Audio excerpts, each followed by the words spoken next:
दोस्तों रेलवे से बहुत लोग अप्रेंटिसशिप कर रहे हैं और उनके मन में एक डाउट है कि भाई मैं जो हूँ वो मेरा ट्रेड जो है वो 1 साल का है, मेरा ट्रेड 2 साल का है, तो क्या मुझे 20% का जो सीट में रिजर्वेशन मिलता है ग्रुप डी लेवल 1 में, तो क्या मुझे मिलेगा या नहीं मिलेगा। जैसे बहुत सारा ट्रेड जैसे कोपा रहता है, हो गया डीजल मैकेनिक, हो गया प्लस में हो गया इधर वेल्डर हो गया, तो ये सब जो है 1 साल वाले ट्रेड है। तो क्या इन लोगों को 20% का यहाँ पे छूट मिलेगा या नहीं मिलेगा, जो रिजर्वेशन मिलता है सीट का लेवल 1 में ग्रुप डी का, तो इसमें इन लोगों को मिलेगा या नहीं मिलेगा, और मिलेगा तो कौन सा ट्रेड वालों को मिलेगा और कौन सा ट्रेड वालों को नहीं मिलेगा। यही इस वीडियो में सारा कुछ आने की डिस्कस करने वाले हैं, क्योंकि भाई पता है कि अक्टूबर में ग्रुप डी 2024 का आने की नोटिफिकेशन आने वाला है, तो उसमें किन किन ट्रेड वाले अप्रेंटिसशिप को मिलेगा फायदा इसमें और किन किन लोगों को नहीं मिलेगा, सारा कुछ इस वीडियो में डिस्कस करेंगे। आप लोग अगर चैनल पे नए आए होंगे तो चैनल को आप लोग सब्सक्राइब कीजिएगा। तो चलिए वीडियो में आगे बढ़ते हैं। अगर आप लोग भी रेलवे में टेक्नीशियन ग्रेड 3 का तैयारी कर रहे हैं तो भाई देखिए केरियर पब्लिकेशन की तरफ से एक बुक लॉन्च किया गया है जो कि प्रैक्टिस वर्क बुक करके है। ये क्या करेगा, आपका जो भी सीबीटी का ऑनलाइन परीक्षा होगा तो उसमें किस प्रकार से आपका सिलेबस जो है आपका 100 क्वेश्चन 100 नंबर का, तो उसमें किस प्रकार से क्वेश्चन आ सकता है, किस लेवल का आ सकता है, उस हिसाब से इसमें सेट किया गया है। तो इस बुक को लेकर के अपना प्रैक्टिस वर्क आने की स्टार्ट कर सकते हैं, जिससे आपको अंदाजा लग जाएगा कि हाँ इस लेवल का क्वेश्चन आ सकता है। इसके अलावा देखिए टेक्नीशियन ग्रेड 1 जो कि सिग्नल का है, इनका भी यहाँ पे प्रैक्टिस वर्कबुक लॉन्च कर दिया गया जो कि यहाँ पे आपको मिलेगा 100 क्वेश्चन 100 नंबर का, तो ये भी आप लोग देख सकते हैं। इसके अलावा आप लोग देख सकते हैं इनके द्वारा आने की basic science and engineering drawing का टेक्नीशियन ग्रेड 1 में आपको पता होगा सिग्नल में कि इसका सिलेबस है, तो इनका भी बुक आने की लॉन्च कर दिया गया है। ये तीनों बुक जो है आपको हिंदी इंग्लिश में दोनों में मिल जाएगा, ठीक है। तो नीचे मैंने डिस्क्रिप्शन में लिंक दे दिया, आप लोग जो है वहां से भी आप लोग खरीद सकते हैं ऑनलाइन भी, नहीं तो आप लोग जो है अपने नजदीकी बुक स्टोर में जाकर के भी खरीद सकते हैं, ठीक है। तो गाइस ये जो 2019 में वैकेंसी आया था ग्रुप डी का, उसका ऑफिशियल नोटिफिकेशन है, ये मैं आने के ओपन कर लिया हूं और इसी में आपको बताता हूं कि भाई यहाँ पे किन किन ट्रेड वालों को यहाँ पे फायदा मिलेगा 20% का और किनको किनको नहीं मिलेगा, और क्या यहाँ पे रेलवे की तरफ से बोला जाता है रेलवे अप्रेंटिसशिप वालों के लिए कि कोई अगर 1 साल का किसी का अगर ट्रेड है, आईटीआई है, 1 साल का आईटीआई है और उसने जो है रेलवे से अप्रेंटिसशिप किया तो उसको कितना फायदा मिलेगा, उसको मिलेगा या नहीं मिलेगा, और 2 साल वालों के लिए हमें फायदा मिलेगा या नहीं मिलेगा, सारा कुछ आने की डिटेल से हम लोग यहाँ पे चर्चा करेंगे, क्योंकि यहाँ पे रेलवे के द्वारा सारा कुछ डिटेल्स में बताया गया है, ठीक है। तो भाई देखो सबसे पहले आप लोग देख सकते हैं कि ये जो नोटिफिकेशन है 2019 का नोटिफिकेशन है, जिसमें आपको पता होगा कि 1,03,000 वैकेंसी टोटल आया था, जो कि आपको यहाँ पे देखने को मिलेगा, ठीक है। टोटल 1,03,769 वैकेंसी था, और जिसमें से यहाँ पे वैकेंसी जो है यहाँ पे देख सकते हैं आप लोग CCAA और स्टार करके लगाया गया है, ठीक है। स्टार का क्या मतलब है वही मैं आपको अभी बताऊंगा। तो आप लोग देख सकते हैं इस जगह पे ये CCAA का यहाँ पे कॉलम बना हुआ है, और यहाँ पे आप लोग देख सकते हैं कि टोटल CCAA के लिए कितना था। CCAA मतलब कोर्स कंप्लीटेड एक्ट अप्रेंटिसशिप, जो रेलवे से अप्रेंटिसशिप किए रहते हैं उनको CCAA बोला जाता है, ठीक है। तो इनके लिए वैकेंसी कितना था सेपरेट में, तो 20,734 वैकेंसी था, ठीक है। 1,03,769 का आप लोग निकालिएगा 20% ने, तो 20,734 वैकेंसी निकलेगा, ठीक है। तो इतना जो वैकेंसी है, इतना में सिर्फ यानी कि रेलवे अप्रेंटिसशिप वाले ही फाइट करेंगे, ओपन वाले इसमें कोई यानी कि फाइट नहीं करेगा, ठीक है।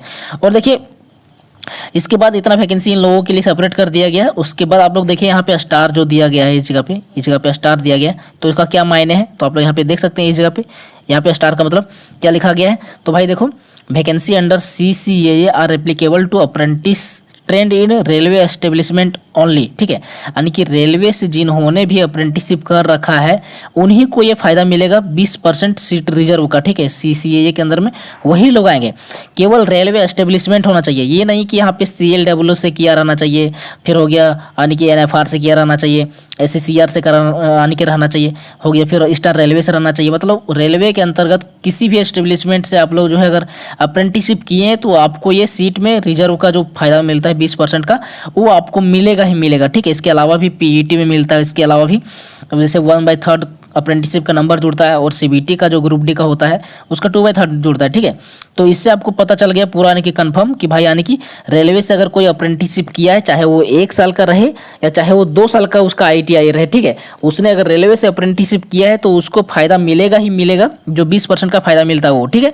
और बाकी यहाँ पे आगे डिटेल से हम लोग जान लेते हैं कि इसका हॉरिजॉन्टल जो यानी कि रिलैक्सेशन मिलता है, रिजर्वेशन मिलता है, उसका यहाँ पे क्या कहना है, ठीक है। आगे आप लोग यहाँ पे देख सकते हैं हॉरिजॉन्टल रिजर्वेशन में क्या लिखा गया है, तो यहाँ पे 9.1 में आप लोग देख सकते हैं कि this CEN provides for horizontal reservation for ex serviceman यानी कि EXSM course completed act apprenticeship यानी कि CCAA trend in railway establishment, ठीक है।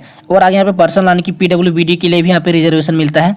तो यहाँ पे वही बोला जा रहा है कि हॉरिजॉन्टल रिजर्वेशन किनको मिलेगा, तो जो रेलवे से अप्रेंटिसशिप किए रहेंगे उनको मिलेगा। ठीक है, यहाँ पे वो हॉरिजॉन्टल रिजर्वेशन के बारे में बताया गया है। इसके अलावा भी यहाँ पे देखिए एक बात और बताया गया है यहाँ पे 9.7 में कि देखिए CCAA candidates trained in railway establishment में also apply against vacancy of any post without separate earmarked CCAA vacancy even for these post they are eligible for age relaxation. इस पॉइंट में ये बताया जा रहा है कि भाई देखो कोई अगर रेलवे से अप्रेंटिसशिप किया है तो जरूरी नहीं कि वो रेलवे अप्रेंटिसशिप टिक करके ही यानी कि अप्लाई फॉर्म करे। ठीक है, वो चाहेगा तो रेलवे अप्रेंटिसशिप को टिक ना करके भी अप्लाई कर सकता है नॉर्मल में। ठीक है, ओपन कैटेगरी में, लेकिन उसका जो काउंट होगा वो रेलवे अप्रेंटिसशिप में काउंट नहीं होगा। ठीक है, अगर आपने रेलवे अप्रेंटिसशिप में अगर एक बार यहाँ पे टिक आउट कर दिया, जैसे फॉर्म आप लोग भरिएगा तो उसमें यहाँ पे जो पिछला बार टिक आउट करना पड़ता था, ठीक है, टिक करना पड़ता था कि हाँ मैंने जो है रेलवे से अप्रेंटिसशिप किया, वहाँ पे जो है ना ही सर्टिफिकेट नंबर मांगा जाता था, ना ही मार्कशीट नंबर, ना ही और कुछ भी नंबर मांगा जाता था। ठीक है, केवल वहाँ पे टिक करना रहता था कि हाँ मैंने जो है रेलवे से अप्रेंटिसशिप किया है। बाकी जो भी यानी कि सर्टिफिकेट हो गया, मार्कशीट हो गया, वो डॉक्यूमेंट वेरिफिकेशन के दौरान यानी कि दिखाना पड़ता था कि हाँ मैंने जो है इतना इतना डेट में मैंने जो है रेलवे से अप्रेंटिसशिप किया, इस जगह से किया। ठीक है, तो यहाँ पे यही बोला जा रहा है 9.7 में कि भाई देखो अगर आप रेलवे से अप्रेंटिसशिप किए हैं तो जरूरी नहीं कि आप रेलवे अप्रेंटिसशिप से ही यानी कि फॉर्म भरें। ठीक है, बहुत लोग होता है कि ओपन कैटेगरी से ही यानी कि भर सकते हैं रेलवे अप्रेंटिसशिप टिक ना करके। ठीक है, तो आपके सामने दोनों यानी कि चांस है। और लेकिन एक बात इसमें ये भी है कि अगर आपने एक बार यानी कि टिक आउट कर दिया ना रेलवे अप्रेंटिसशिप में, तो भाई आपका जो यानी कि बनेगा कट ऑफ जो बनेगा, मेरिट लिस्ट जो बनेगा, वो रेलवे अप्रेंटिसशिप के अंतर्गत ही बनेगा। चाहे आप ओपन का, जैसे ओपन में अगर 70+ अगर चल गया कट ऑफ, आपने जो है CCAA के अंतर्गत में टिक किया था और आपने जो है 70+ का यहाँ पे कट ऑफ पार कर दिया, ठीक है, मेरिट लिस्ट पार कर गया, तो भाई आपका जो है इसमें काउंट नहीं होगा, ओपन में काउंट नहीं होगा, आपका जो है CCAA में ही काउंट होगा। ठीक है, आप चाहे जितना भी नंबर लाएं, चाहे जितना कम लाएं, चाहे जितना ज़्यादा लाएं, आपका जो है एक बार आप लोग अगर टिक कर दिए CCAA में तो आपका काउंट हमेशा के लिए यानी कि CCAA में ही होगा। ठीक है, और अगर आप लोग चाहते हैं कि हम यानी कि रेलवे अप्रेंटिसशिप से फॉर्म ना भरें, हम ओपन कैटेगरी में भरें, तो भाई आपको जो यहाँ पे टिक नहीं करना होगा। ठीक है, तो यही यहाँ पे इनका कहना है। तो गाइस आगे आप लोग देख सकते हैं यहाँ पे 12.0 में रेलवे एक्ट अप्रेंटिसशिप को रिलेटेड यानी कि उसी को लेकर के यहाँ पे सारा कुछ लिखा गया है। तो यहाँ पे क्या लिखा गया है 12.1 में, the vacancy to be filled from among the course completed act apprenticeship trained in railway establishment and processing national apprenticeship certificate NAC granted by NCVT is separately indicated in the vacancy table. आपको ही मैंने दिखाया vacancy में कि भाई यहाँ पे देखो रेलवे अप्रेंटिसशिप के लिए 20,000 के करीब में यानी कि वैकेंसी जो है वो सेपरेट यानी कि कर दिया गया था। ठीक है, वही यहाँ पे बताया जा रहा है। लेकिन यहाँ पे आप लोग देख सकते हैं कि हर जगह क्या बोला जा रहा है कि रेलवे एस्टेब्लिशमेंट ओनली यानी कि रहना चाहिए। ठीक है, रेलवे में कहीं से भी आप लोग अगर अप्रेंटिसशिप किए हैं तो आपका चलेगा, चाहे आपका 1 साल का ITI रहे या 2 साल का ITI ठीक रहे। ठीक है, लेकिन यहाँ पे बात आता है कि भाई इस बार तो ITI लागू होने वाला है, तो इस बार क्या होगा। तो भाई देखो मैं अभी आप इसके बारे में भी बात करता हूँ। तो सबसे पहले मैं यहाँ पे वैकेंसी का जो टेबल था पिछला बार में, तो वहाँ पे मैं जाता हूँ। तो देखिए यहाँ पे सबसे पहले आप लोग देख सकते हैं थोड़ा सा, हाँ देखिए यहाँ पे मैं आ गया हूँ, जो कि सेंट्रल रेलवे मुंबई की तरफ से जो वैकेंसी आया था उसमें मैं आ गया हूँ। ठीक है, तो आप लोग यहाँ पे देख सकते हैं इस जगह पे मैं यहाँ पे दिखा देता हूँ कि वैकेंसी नंबर और वैकेंसी टोटल कितना था इस टाइप से CCAA का। तो भाई देख सकते हैं कि 1870 वैकेंसी था CCAA के लिए सेंट्रल रेलवे मुंबई की तरफ से। ठीक है, और इसमें टोटल वैकेंसी जो था वो 9,345 था। उसमें से अगर आप लोग 20% निकालेंगे तो इतना निकल जाएगा। ठीक है, तो भाई देखो इसमें क्या है कि अलग अलग पोस्ट, जैसे कि आपको पता होगा कि पिछला बार आने की टोटल 17 टाइप का पोस्ट था। ठीक है, जिसमें से असिस्टेंट वर्कशॉप हो गया, असिस्टेंट ब्रिज हो गया, कैरेज एंड वैगन हो गया, असिस्टेंट डिपोट स्टोर हो गया, प्लस में डीजल लोको शेड हो गया, इलेक्ट्रिकल लोको शेड हो गया, असिस्टेंट ऑपरेशन हो गया, पॉइंट्समैन, प्लस में इस तरह से बहुत था। ठीक है, तो भाई लोगों का इस बार डाउट ये है कि अगर इस बार ITI लागू हुआ, सामने टेक्नीशियन के जैसा अगर वैकेंसी देखने को मिलेगा तो उसमें साफ साफ आने को बोल देगा कि हाँ इलेक्ट्रीशियन वाले इस पोस्ट में अप्लाई करेंगे। भाई देखो अगर जिस प्रकार से पहले वैकेंसी आता था, अगर उस प्रकार से अगर आएगा तो फिर देखिए अब किसी का यहाँ पे नुकसान नहीं होने वाला है। सभी को यहाँ पे 20% का फायदा मिलेगा, चाहे वो कॉपर रहे, वेल्डर रहे, डीजल मैकेनिक रहे, इलेक्ट्रीशियन रहे, फिटर रहे, सभी को 20% का फायदा मिलेगा। आपका सिर्फ रेलवे से यानी कि अप्रेंटिसशिप रहना चाहिए। लेकिन अगर आपका यहाँ पे देखिए टेक्नीशियन में जिस प्रकार से आने की सीट का अलॉटमेंट हुआ था कि इस पोस्ट के लिए इस ट्रेड का यानी कि अप्लाई करेगा, तो वो उस समय आपको यानी कि दिक्कत हो सकता है, क्योंकि अधिकतर जो वैकेंसी रहेगा वो आपका रहेगा यानी कि मैकेनिकल और इलेक्ट्रिकल, यही सब यानी कि अधिकतर वैकेंसी रहता है। ठीक है, तो उसमें आपको दिक्कत हो सकता है कि अगर वहाँ पे बोल देगा कि कोपा वालों के लिए यहाँ पे देखिए इसमें अप्लाई करना है, वहाँ पे डीजल मैकेनिक के लिए इसमें अप्लाई करना है, तो वहाँ पे दिक्कत हो सकता है क्योंकि वहाँ पे कम वैकेंसी आएगा उसके अंदर में, ठीक है। और अगर सिर्फ बोलेगा कि हाँ आपने ITI किया है, किस ट्रेड से किया है, तो हाँ मैंने इस ट्रेड से किया है। और अगर यहाँ पे देखिए जो पोस्ट रहेगा, नेम ऑफ पोस्ट जो रहेगा, उसमें अगर बंटवारा इन लोग नहीं करते हैं कि हाँ इस पोस्ट में केवल ये ट्रेड वाले अप्लाई करेंगे, अगर ट्रेड वाइज अगर बंटवारा नहीं करेंगे तो दिक्कत यानी कि किसी को नहीं होगा, ठीक है। तो यानी कि सबका सही है, तब कोई दिक्कत किसी को नहीं होगा, यानी कि केवल आपको टेक आउट करना पड़ेगा कि हाँ यहाँ पे जो है इस प्रकार से मैंने स्टेट ट्रेड से जो है ITI किया है, तो हाँ आप जो फॉर्म भर सकते हैं। तो गाइस देखिए सिंपल है कि आप लोगों को उतना टेंशन नहीं लेना कि मेरा अगर कोपा है, मेरा वेल्डर है, मेरा डीजल मैकेनिक, मेरा अगर 1 साल का कोई ITI का ट्रेड है और अगर इस बार अगर ITI मेरा यानी कि लागू हो गया ग्रुप डी में, ऐसे तो बोल दिया गया है। और आप लोग देख सकते हैं कि अभी स्काउट्स एंड गाइड्स कोटा का जो वैकेंसी आ रहा है रेलवे में, उसमें यानी कि ITI कंपलसरी कर दिया गया है। तो जहाँ तक है कि 100% ITI लागू कर दिया गया है, ठीक है, क्योंकि रेलवे की तरफ से अभी तक कोई नोटिफिकेशन नहीं आया कि मैंने यानी कि ITI कन्फर्म लागू किया है या नहीं किया है। हाँ लेकिन इसके पहले आप लोग देख सकते हैं कि बहुत सारा रेलवे के वेबसाइट में पहले से अपडेट पड़ा हुआ है कि अब जो वैकेंसी आएगा फ्यूचर में उसमें जो ITI लागू रहेगा, ठीक है। लेकिन इसको कंफर्मेशन अभी तक नहीं किया गया है, लेकिन आप लोग मान के चलिए कि हाँ ITI लागू हो जाएगा ग्रुप डी में।